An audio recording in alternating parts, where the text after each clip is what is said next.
ये जो 4 जंगें हमने इंडिया से लड़ी है, हर दफा हम क्यों हारे हैं? बेसिकली 65 के तो जीते हैं। हाँ? किसने कहा है 65 के जीते हैं? इधर आओ बेटा, आपने बैग पहना हुआ, इधर आओ, इधर आओ, इधर आओ। आपको लगता है हम 1965 की जंग जीते हैं? सामने कैमरे में देखो। इंशाल्लाह जीतेंगे। नहीं जीते हैं 1965 की जंग? जीते हैं। अच्छा आप आओ, 1965 की जंग हम जीते हैं? बिल्कुल जीते हैं। आप बताओ। बिल्कुल जीते हैं। यहाँ पे सब कह रहे हैं कि हम 1965 की जंग जीते हैं। कि वॉर पे ना, पाकिस्तान में तो खैर एक ही चीज है कि हम चारों वॉर्स जीते और ऐसा किया और वैसा किया, जबकि सच्चाई इससे बहुत ज्यादा अलग है। कारगिल में आपको पता है पाकिस्तान ने क्या करा? कारगिल में, ये फोटो देखिए आप, कारगिल में ये इंडियन आर्मी के सोल्जर हैं, ये भारतीय आर्मी के मौलवी साहब हैं जो कि नमाज जनाजा पढ़ रहे हैं और पाकिस्तानी फौजियों को दफना रहे हैं। ये इंडियन सोल्जर्स हैं जो उनको सल्यूट कर रहे हैं कि भाई तुम हमारे दुश्मन हो, कोई बात नहीं, दुश्मनी अपनी जगह, बंदा खत्म, दुश्मनी खत्म, आओ इसको दफनाओ। जो भी इसका मजहब अगर इस्लाम है तो इस्लाम के हिसाब से इसको इज्जत दो और इसको दफनाओ।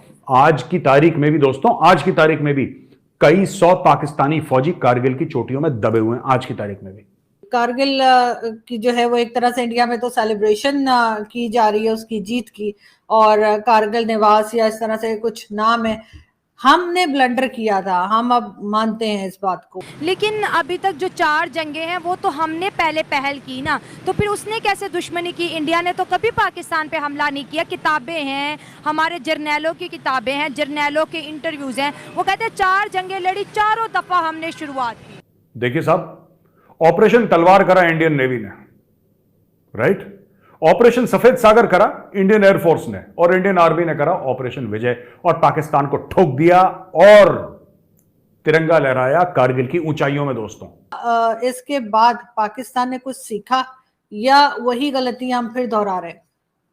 देखें, अपना कारगिल तो हुआ है ना 1999 में।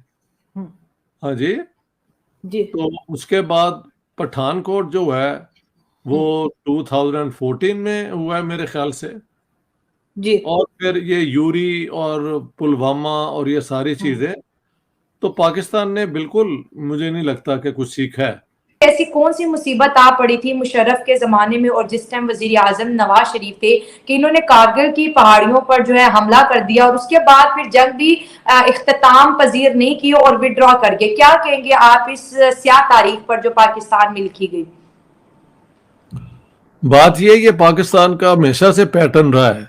जब इन्होंने कश्मीर की जंग भी शुरू की थी ना 1947 में अक्टूबर में, तब भी कहा था कि ये तो मुजाहिदीन है, हमने पाकिस्तानी फौज तो है नहीं। तो इंडियंस मुझे कहते हैं यार आप लोग जंग करनी है तो आगे से आके करें ना, हर दफा बहाना कोई कर लेते हैं। तो 71 वाली 47 वाली वॉर भी इन्होंने ऐसे ही वो भेज के शुरू की और उसका कोई फायदा नहीं हुआ।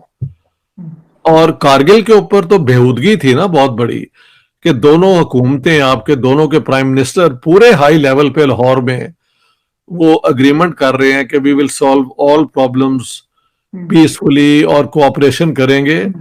और वाजपेयी साहब जो हिंदू नेशनलिस्ट पार्टी के प्राइम मिनिस्टर थे, वो गए लाहौर मीनार में और वहां उन्होंने ऐलान किया कि हम पार्टीशन के खिलाफ थे, लेकिन अब हम समझते हैं कि 2 मुल्क बन गए हैं और ये अगर दोस्ती की बुनियाद पे इस इलाके में रहें तो बहुत फायदा, तरक्की हो सकती है। तो वो भी हुआ। उसके बाद वो कारगिल की जंग तो जनरल मुशर्रफ और उसके 2-3 जो दोस्त हैं उन्होंने शुरू की थी। मसला ये है कि शैला के जंग सिर्फ बैटलफील्ड पे नहीं लड़ी जाती, उसका डिप्लोमेटिक फ्रंट भी होता है, उसका एक पॉलिटिकल फ्रंट भी होता है। बिल्कुल। हाँ जी। और इन्होंने जंगें जो भी शुरू की विदाउट प्रेपरेशन के, इनका जो है ना मीडिया में भी क्या कैसे जंग ये लड़ी जाएगी, ये तो कहते रहे कि हमने तो अपने लोग भेजे ही नहीं है। तो मेरी जो है ना वो गैरिजन स्टेट किताब, उसमें एक ब्रिगेडियर हैं रिटायर्ड इंडियन ब्रिगेडियर नायर, जो पीछे से हमारे गुजरात के इलाके के गई हुई फैमिली है। वो कहते हैं शुरू की जंग में ना जो ये पाकिस्तानी मारे जाते थे, तो जंग का जो है ना जेनीवा कॉन्फ्रेंस के मुताबिक पहले बैटल होती है, देन बोथ साइड्स एग्री कि जो लोग मारे गए हैं या दे आर इंजर्ड, तो वो फ्लैग दिखा के अपने अपने लोग वो विड्रॉ कर लेते हैं। तो उन्होंने कहा मुसीबत हो गई कि पाकिस्तान वाले डेड बॉडीज क्लेम ही नहीं थे कर रहे, तो व्हाट शुड वी डू।